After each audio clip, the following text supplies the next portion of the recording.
नमस्कार. स्मिताज किचनमध्ये तुम्हा सर्वांचं खूप खूप स्वागत.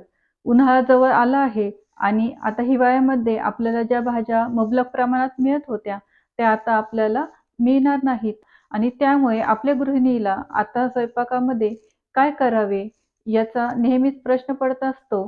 त्यासाठी आपण आज काही टिप्स बघणार आहोत. चला तर मग वेळ न घालवता आपण कृतीकडे वळूया. आता मी हे लिंब घेतले आहेत. मी हे कापून याचा रस काढून घेते. आता मी हे लिंबू कापून घेते.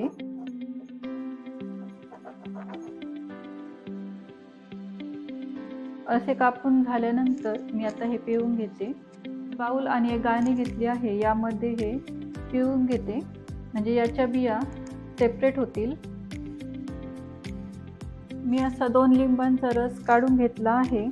आता मी हा बाटलीमध्ये भरून घेते. अशा प्रकारे माझ्याकडे कॉफीची छोटी बॉटल आहे, त्यामध्ये मी हा टाकून घेते आणि उरलेल्या लिंबांचाही रस मी आता टाकून घेणार आहे. आणि अशा प्रकारे रस काढून आपण फ्रीजचा जो दरवाजा असतो तिथे ठेवणार आहोत आणि हा रस अगदी 1 महिना चांगला राहणार आहे. आणि तुम्ही ऐन वेळेस हा घेऊन यामध्ये मी मीठ किंवा साखर असे काहीही टाकले नाही तरी सुद्धा आपला हा रस काचेच्या बरणीमध्ये असल्यामुळे 1 महिना व्यवस्थित राहणार आहे. यामध्ये कोणत्याही प्रकारचे प्रिझर्वेटिव्हही मी टाकलेले नाही. छोट्या छोट्या बाटल्यांमध्ये भरून ठेवू शकता किंवा तुमच्याकडे मोठी काचेची बॉटल असेल तर तुम्ही त्यामध्येही स्टोअर करू शकता आणि महिनाभर याचा आनंद घेऊ शकता. आपल्या घरी आईस्क्रीम वगैरे आणत असतो तर त्याचे असे ट्रान्सपरंट झाकणाचे डबे आपल्याकडे घरात असतात, तर आपण याचा वापर लिंबू ठेवण्यासाठी करणार आहोत. तर आपल्याकडे असलेले लिंबू आपण यामध्ये ठेवून घ्यायचे आहेत आणि याला झाकण पक्क लावून आपण हे भाजी जिथे ठेवतो त्या कप्प्यामध्ये ठेवणार आहोत. त्यामुळे काय होणार आहे की आपल्या लिंबाचे साल जे आहे ते अगदी मऊच राहणार आहे. बरेच वेळेस काय होते आपण भाजी ठेवण्याच्या ट्रेमध्येच लिंब ठेवत असतो, पण आपलं जे लिंबू असतं ते काही काळानंतर याचं जे साल आहे ते कडक होत असतं.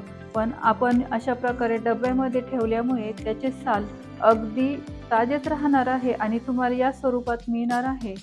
अशा प्रकारे लिंबू स्टोअर केल्यानंतर सुद्धा ते 15 ते 20 दिवसही राहू शकते. कधी ते महिनाभरही टिकते.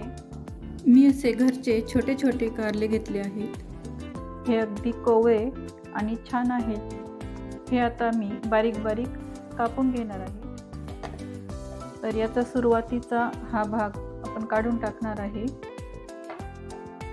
आणि हा शेवटचा भागही काढून टाकणार आहे आणि याचे गोल गोल काप मी करून घेत आहे. तर असेच मी सगळ्या कारल्यांचे काप करून घेणार आहे. हे कारले कोवळे असल्यामुळे यातील हा पांढरा जो भाग आहे तो मी काढला नाही. मी तुम्हाला एक मोठे कारले कापून दाखवते. याचाही पहिला आणि शेवटचा भाग आपण कापून घेणार आहोत आणि मग याचे बारीक बारीक गोल काप तयार करणार आहोत. आता अशा मोठ्या कारल्यांमध्ये बऱ्यापैकी अशा प्रकारे बिया तयार झालेल्या असतात, तर या देखील तुम्ही ठेवल्या तरीही चालतात आणि जर तुम्हाला आवडत नसेल तर या तुम्ही काढून घेऊ शकता. तर अशा प्रकारे मी छोटे आणि मोठे दोन्ही कारले कापून घेतले आहेत. आता आपल्याला काय करायचे आहे तर हे कारले असे सेपरेट याचे काप बाजूला ठेवून घ्यायचे आहेत आणि ही प्लेट आपल्याला उन्हामध्ये ठेवायची आहे आणि हे कारल्याचे काप आपण वाळवून घेणार आहोत. यामुळे काय होईल की आपले कारले आपण अगदी 12 महिने हे साठवून ठेवू शकतो. आता मी हे उन्हात ठेवते. कारले वाळले आहेत आणि ते अगदी कुरकुरीत झाले आहेत. आता हे आपण एका काचेच्या बरणीमध्ये ठेवून 12 महिने वापरू शकतो आणि ज्या वेळेस आपल्याला भाजी करायची त्यावेळेस आपण आपल्याला हवे तेवढे कारले घेऊन त्याची भाजी करू शकतो आणि हे कारले अगदी कुरकुरीत होतात. मी असे हे काचेच्या बरणीमध्ये भरून ठेवले आहेत आणि हे मी वर्षभर वापरणार आहे.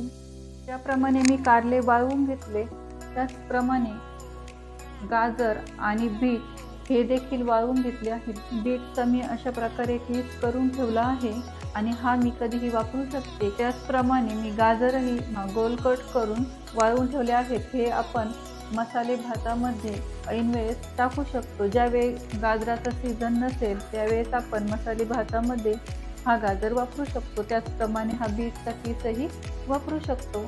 मार्केटमधून वाटाणा आणल्यानंतर त्याचे असे दाणे काढून घ्यायचे आहेत आणि अशा प्रकारे एखाद्या बर्नीमध्ये किंवा तुम्ही कॅरीबॅगमध्ये ठेवून आपल्या कॅरीबॅगला एक रबर लावायचे आहे किंवा झिपलॉकची कॅरीबॅग असेल तर तुम्ही तीही वापरू शकता. आणि हे तुम्ही फ्रीजरमध्ये ठेवायचे आहे.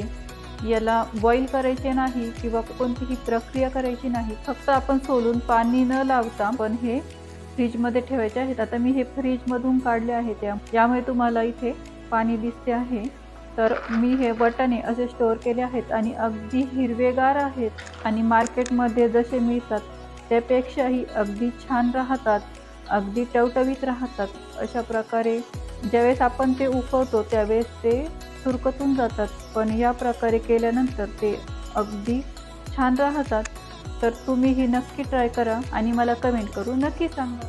गाजर देखील आपण असे मोठे मोठे काप करून फ्रीजरमध्ये जर ठेवले तर ते अगदी छान राहतात. त्याचा नैसर्गिक रंगही अगदी छान टिकून राहतो आणि हे आधी आपण बाहेर काढून जर ठेवले तर 15 ते 20 मिनिटांनी ते नॉर्मल होतात आणि वेगवेगळे होतात. आता हे फ्रीजरमध्ये असल्यामुळे ते अगदी घट्ट आहे आणि अगदी जे थोडेच आहे ते असे सेपरेट झाले आहे. तर अशा प्रकारे आपण हे गाजरही फ्रीजरमध्ये स्टोअर करू शकतो.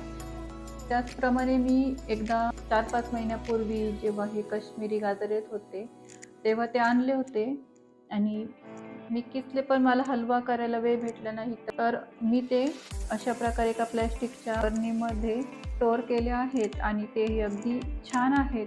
हे देखील आपण बाहेर जर काढून ठेवले तर एक 15 ते 20 मिनिटांनी आपण हे मसाले भातासाठी किंवा तुम्हाला एखाद्या भाजीमध्ये टाकायचं असेल तर तुम्ही त्याप्रमाणे हे वापरू शकता.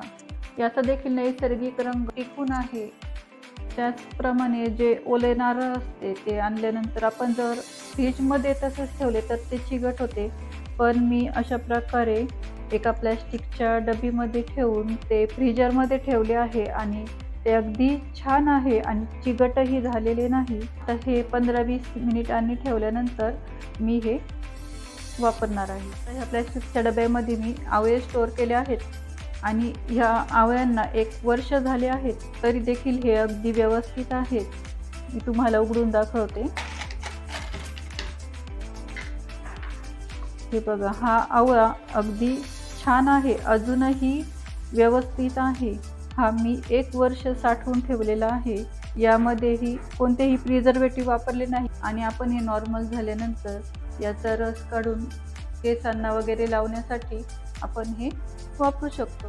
फक्त एवढीच काळजी घ्यायची आहे की आपल्याला या फ्रीजरमधल्या ज्या वस्तू आहेत त्या जवळजवळ 15 ते 20 मिनिटे आधी काढून घ्यायच्या आहेत आणि नंतर नॉर्मल झाल्यानंतर मग वापरायच्या आहेत. तुम्हाला ह्या टिप्स कशा वाटल्या ते कमेंट करून मला नक्की सांगा आणि ह्या व्हिडिओला नक्की लाईक करा, शेअर करा आणि माझ्या चॅनेलला सबस्क्राईब करा. त्यामुळे तुम्हाला मी अपलोड केलेल्या नवनवीन रेसिपीचे नोटिफिकेशन येत राहणार आहेत. तर पुन्हा भेटूया अशाच नवनवीन व्हिडिओसोबत.